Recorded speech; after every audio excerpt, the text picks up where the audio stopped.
Hello दोस्तों, welcome back to my channel. Math walla भाई पीके में आपका स्वागत है। तो दोस्तों, आज का जो आपका रिएक्शन होगा वो होगा क्या होता है जब। ठीक है, यहाँ पे प्रश्न लिखा है क्या होता है जब, और ये पूरा का पूरा रिएक्शन है एल्कोहल चैप्टर के। तो लगभग इस क्या होता है जब के लगभग 30 प्रश्न है, लगभग 25 या 30 प्रश्न है। मैं सारे प्रश्नों को बताऊंगा। ठीक है, तो पहला आज मैं इस वीडियो में लगभग पाँच पाँच प्रश्न तो इस वीडियो में मैं लगभग बताऊंगा। तो इन पांचों प्रश्नों को आप देख लीजिए और समझ लीजिए, क्योंकि मैं प्रश्न बार बार नहीं दिखाऊंगा। मैं प्रश्न को सॉल्व करूंगा और आपको समझना होगा कि प्रश्न को मैंने क्या बताया था। इसलिए पहले हर एक प्रश्न का स्क्रीनशॉट ले लीजिए और हर एक प्रश्न में बताऊंगा। आप ध्यान से समझना। हर एक टॉपिक बहुत अच्छे से क्लियर होगा, ये मेरा वादा है। तो हर एक टॉपिक को बहुत अच्छे से देखना है, जिस कारण आपको हर एक टॉपिक अच्छे से समझ में आ जाए। तो पहला ही प्रश्न है कि एथिल एल्कोहल को आयोडीन तथा सांद्र कास्टिक सोडा विलयन के साथ गर्म करते हैं। ठीक है, पहला प्रश्न आप देख चुके हैं तो याद भी हो गया होगा और लिख भी लिए। तो चलो इस प्रश्न को हल करते हैं। तो प्रश्न में क्या था, एथिल एल्कोहल। तो क्या हो जाएगा, एथिल एल्कोहल को C2H5 और यहाँ पे हो जाएगा OH। एथिल एल्कोहल का ये हो जाएगा आपका अणु सूत्र। और किसके साथ गर्म करना है, तो प्रश्न में लिखा था एथिल एल्कोहल को गर्म करना है किसके साथ, NaOH के साथ। ठीक है, NaOH के साथ गर्म करना है। और किसकी उपस्थिति में, तो प्रश्न में लिखा था आयोडीन। तो यहाँ पे क्या हो जाएगा, आयोडीन के लिए I2। ठीक है, और ये कैसा होना चाहिए, ये होना चाहिए आपका सांद्र। ये क्या होना चाहिए, ये होना चाहिए सांद्र। तो C6 मतलब एथिल एल्कोहल का अणु सूत्र हो गया C2H5OH, और सांद्र NaOH कास्टिक सोडा जिसे पढ़ते हैं, और ये I2 आपका हो जाएगा आयोडीन। ठीक है, तो इसके साथ गर्म करते हैं तो बनता क्या है। तो एक चीज़ मैं आपको बता दे रहा हूँ, जब भी एथिल एल्कोहल को आयोडीन और कास्टिक सोडा के साथ गर्म करते हैं आइडोफार्म बनता है। तो आइडोफार्म का अणु सूत्र क्या होगा, CHI और यहाँ पे होता है 3। ये होता है आइडो फार्म का अणु सूत्र। अब देखो यहाँ पे आई कितना है, यहाँ पे आई कितने हैं 3, और यहाँ पे आई कितना है 2। तो यहाँ पे कौन सी संख्या से गुणा करें कि 3 हो जाए। तो एक ही केस है कि यहाँ पर अगर हम 3 से गुणा कर देते हैं। ठीक है, यहाँ पे 3 से गुणा करोगे तो 3 दूना 6 आई हो जाएगा। तो 3 आई तो यहाँ पर आपके एडजस्ट हो गए। अब बचा क्या क्या है, अब देखो यन्ने यहाँ पे कितने हैं, आई हमारे पास 6 हो गए, और यन्ने यहाँ पे कितना है 1। और आपका यन्ने कितना होना चाहिए, तो लगभग यहाँ पे अगर हम देखें तो क्या क्या वैल्यू निकल के आएगी। यन्ने को अगर हम 6 से गुणा कर देते हैं, यहाँ पे C2H5 है, यहाँ पे सोडियम फार्मेट भी बनेगा, प्लस में HCOONA, ये भी आपका बनेगा सोडियम फार्मेट। ठीक है, तो यहाँ पे HCOONA बनेगा, और प्लस में क्या वैल्यू निकलेगी, यहाँ पे Na है, सोडियम आयोडाइड भी बनेगा Na, और यहाँ पे I हो जाएगा, और कुछ मात्रा में जल भी निकलेगा। अब देखो हम इनको संतुलित करते हैं, तो कैसे संतुलित करेंगे, Na की वैल्यू हमारे पास कितनी है, तो यहाँ पे अगर हम 5 से गुणा कर देते हैं, कितने से 5 से अगर गुणा कर देंगे तो यहाँ पे Na कितना हो जाएगा, यहाँ पे Na की मात्रा कितनी हो जाएगी, यहाँ पे तो एक ही है। ठीक है, यहाँ पे NaI, यहाँ पे अगर हम 6 से यहाँ पे गुणा करते हैं तो हमारा समीकरण संतुलित हो जाएगा। अगर यहाँ पे 6 से गुणा करेंगे तो 5 NaI तो यहाँ पर हो जाएगा, प्लस में यहाँ पे Na हो गया 5 और 1 6 हो गया। बचा क्या है, बचा है आपका जल H2, और यहाँ पे O हो जाएगा। क्या हो जाएगा, H2O। कितने जल हैं, यहाँ पे 6 H है, और यहाँ पे एक 7। ठीक है, यहाँ पे 6 H है और यहाँ पे एक 7, और H यहाँ पर हमने 1 लगा दिया तो समझ लो 6 बचा। एक H यहाँ पे एडजस्ट हो गया है। तो आपके कितने H बचे हैं अभी भी, तो हमारे पास जो H की मात्रा है वो है लगभग 10। ठीक है, अभी भी हमारे पास 10 H बचे हैं। कैसे बचे हैं, चलो वो बताते हैं। यहाँ पे 5 और 6 ये 11, 5 और 1 6 हो गया, और 6 6 यहाँ पे 12।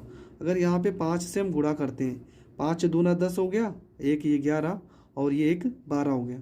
अब सारा का सारा समीकरण संतुलित तो हो गया है। ठीक है, इसका नाम क्या है, CHI3 का नाम है आइडो फार्म। इसका नाम है आइडो, और ये हो जाएगा आपका फार्म। थोड़ा अजीब सा रिएक्शन ज़रूर होगा, लेकिन ये रिएक्शन पेपर में आया हुआ रिएक्शन है, इसलिए इसको हम बहुत अच्छे से पढ़ेंगे। तो जब भी हम एथिल एल्कोहल को सांद्र कास्टिक सोडा और आयोडीन के साथ गर्म करते हैं तो आयोडोफार्म, इसका नाम है सोडियम फार्मेट, और इसका नाम है सोडियम आयोडीन आयोडाइड, और जल प्राप्त होता है। तो ये रिएक्शन आप बहुत अच्छे से समझ गए होंगे। अब हम देखते हैं दूसरा रिएक्शन हमारा क्या है। तो दूसरा रिएक्शन है कि एथिल एल्कोहल की सांद्र सल्फ्यूरिक अम्ल के आधिक्य के साथ 140 डिग्री सेल्सियस पर अभिक्रिया करते हैं। तो एथिल एल्कोहल की हमें अभिक्रिया कराना है कितने पे, 140 डिग्री सेल्सियस पे, ठीक है। एथिल एल्कोहल की किसके साथ अभिक्रिया कराना है, सांद्र सल्फ्यूरिक अम्ल के साथ। तो नंबर 2 आपका जो रिएक्शन है, तो यहाँ पे लिखेंगे C2H, यहाँ पे 5OH की क्रिया करवाएंगे। सल्फ्यूरिक अम्ल को हम ऐसे भी लिख सकते हैं HSO4। तो पहले इसका जो रिएक्शन होता है वो लगभग 110 डिग्री सेल्सियस पे होता है। तो बनेगा क्या, देखो यहाँ पे C2H5 है, तो ये हो जाएगा C2H, यहाँ पे 5 हो जाएगा, और ये आपका HSO4 लिखा है तो HSO और यहाँ पे 4 हो जाएगा, प्लस में यहाँ पे H2O, तो ये हो जाएगा H, यहाँ पे 2, यहाँ पर O हो जाएगा। इसका नाम हो जाएगा एथिल हाइड्रोजन सल्फेट। पुनः इसको लिखेंगे C2H5 और ये हो जाएगा HSO4 की क्रिया करवाएंगे एथिल एल्कोहल के साथ। C2H5 यहाँ पे हो जाएगा OH के साथ हम फिर से क्रिया करवाते हैं, तो हमारा बनता क्या है, तो यहाँ पे देखेंगे C2H5 लिखा है तो C2H5 हो जाएगा। यहाँ पे देखो O लिखा है ना, इसको फिर से ऐसे लिख देंगे, यहाँ पे O C2H5 हो जाएगा, और प्लस में यहाँ पे देखो H और एक H यहाँ पे है तो H2SO4 की मात्रा अलग हो जाएगी। तो हमारा क्या बन जाएगा, डाई एथिल ईथर। इसका नाम क्या है, इसका नाम है डाई एथिल ईथर, और ये है ना डाई एथिल ईथर बनाने की प्रयोगशाला विधि। तो यहाँ से आपको ये भी क्लियर हो गया कि डाई एथिल ईथर बनाने की प्रयोगशाला विधि हम कैसे बनाएंगे या कैसे लिखेंगे। तो ये हो जाएगा, इसका नाम है सल्फ्यूरिक अम्ल, इसका नाम है एथिल, और बीच में अगर एच लगा है तो इसको हम हाइड्रोजन पढ़ेंगे, एथिल हाइड्रोजन, और SO4 को पढ़ेंगे सल्फेट, एथिल हाइड्रोजन, और ये हो जाएगा आपका सल्फेट। तो ये रिएक्शन भी आपका पूरी तरह से कंप्लीट हो गया। तो चलो अगला देखते हैं। अगला जो है वो है आपका 3 नंबर रिएक्शन, और 3 नंबर में क्या लिखा है, 3 नंबर रिएक्शन में लिखा है कि आइसिल प्रोपिल एल्कोहल की वाष्प को 300 डिग्री सेल्सियस पर गर्म कापर पर प्रवाहित किया जाता है।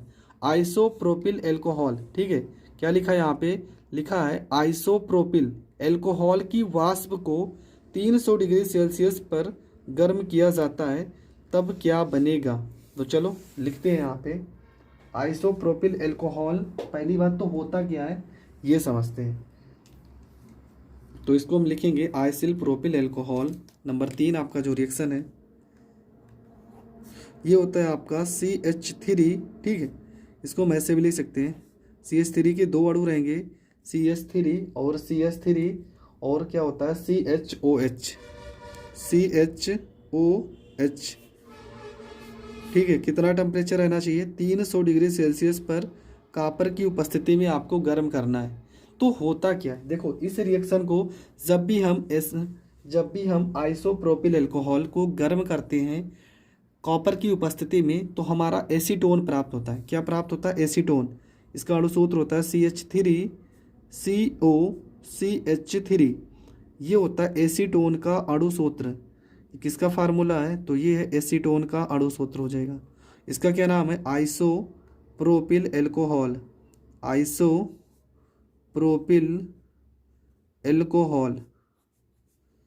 एल्कोहल हो जाएगा, ठीक है। ये हो जाएगा आपका आइसोप्रोपिल एल्कोहल।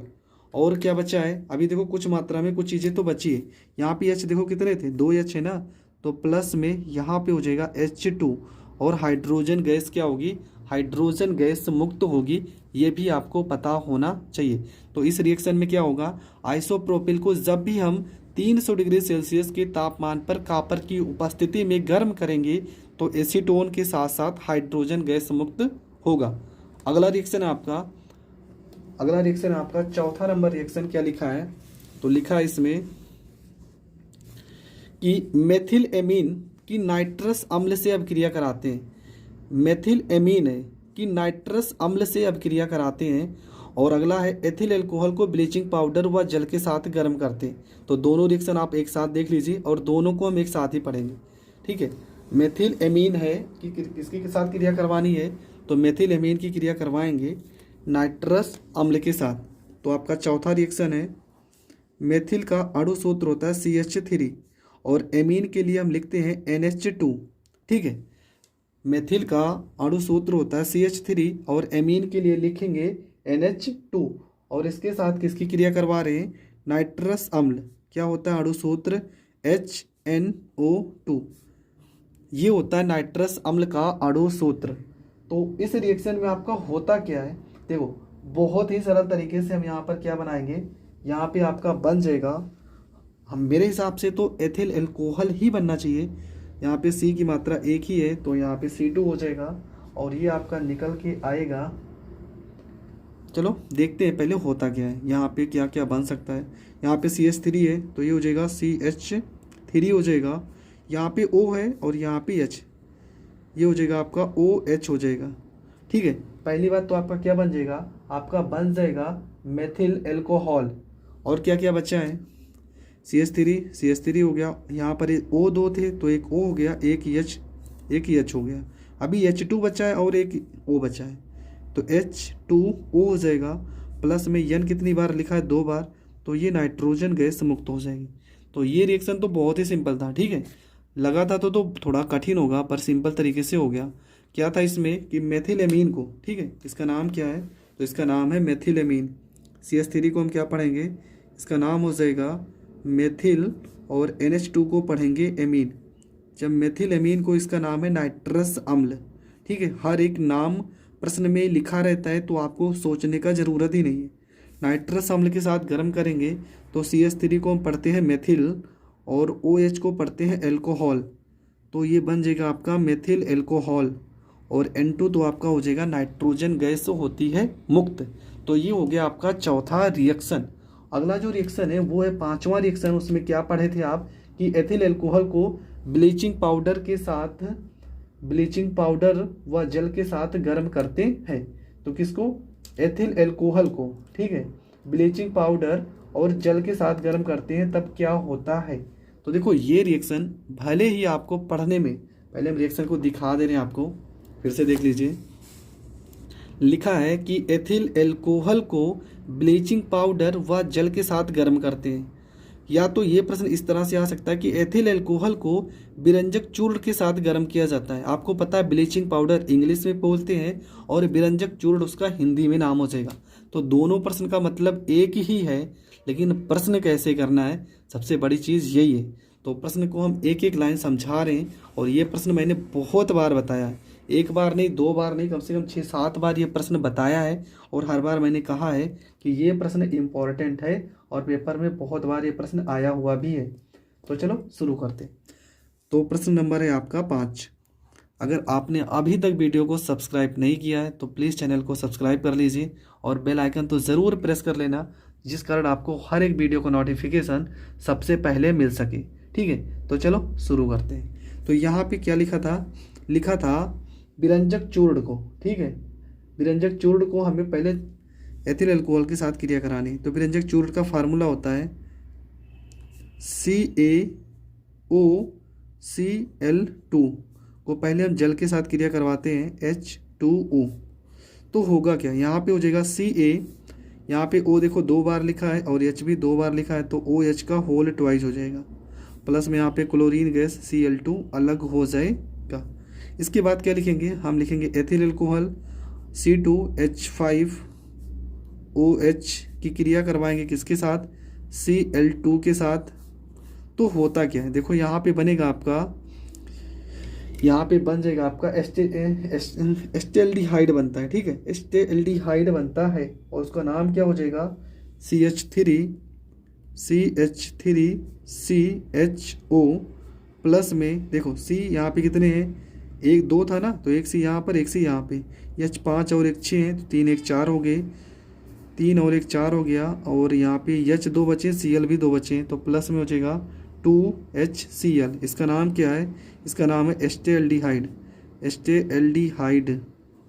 एल्डिहाइड हो जाएगा इसका नाम।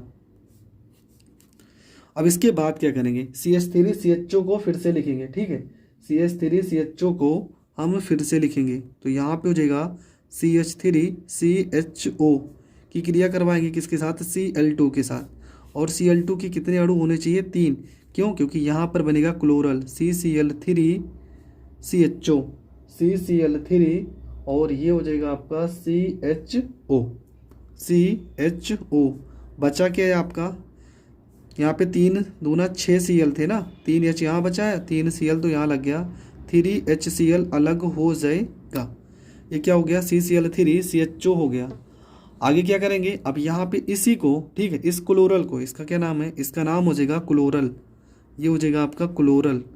तो CCl3 मतलब Ca, ये जो आपका कैल्शियम हाइड्रोक्साइड था, इसको हम ऐसे भी लिख सकते हैं Ca, और यहाँ पे आपका हो जाएगा OH का होल ट्वाइज, ठीक है, CaOH का होल ट्वाइज, OH का होल ट्वाइज के साथ क्रिया करवाते हैं क्लोरल की, CCl3CHO के साथ क्रिया करवाते हैं। तो बनेगा क्या, जब क्लोरल के साथ क्रिया करवाते हैं तो बनता है क्लोरोफार्म, और क्लोरोफार्म का अणु सूत्र होता है CHCl3, क्या होता है, CHCl3।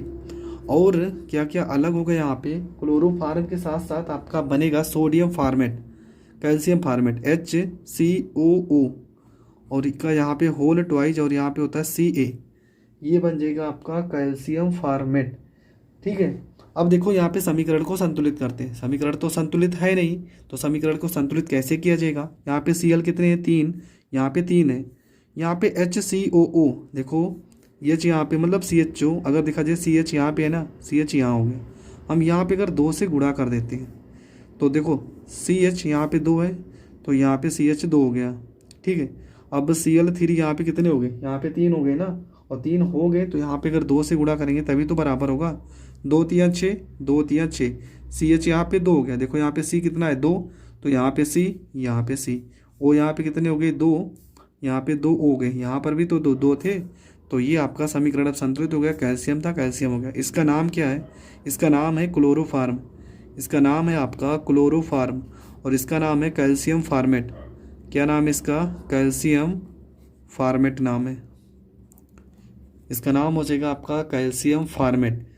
तो हर एक रिएक्शन को, मतलब हर एक लाइन को आप बहुत अच्छे से समझ गए होंगे। अगर समझ गए हैं तो वीडियो को ज़्यादा से ज़्यादा लोगों तक ज़रूर शेयर कर दें, क्योंकि इस तरह का तो वीडियो बहुत अभी आने वाला है। आप ज़रूर 100% मैं बता रहा हूँ, केमिस्ट्री में आपको सिखा दूंगा, एक एक लाइन आपको याद हो जाएगा। बस हर एक वीडियो को आप सीरियल वाइज देखते रहिए बस।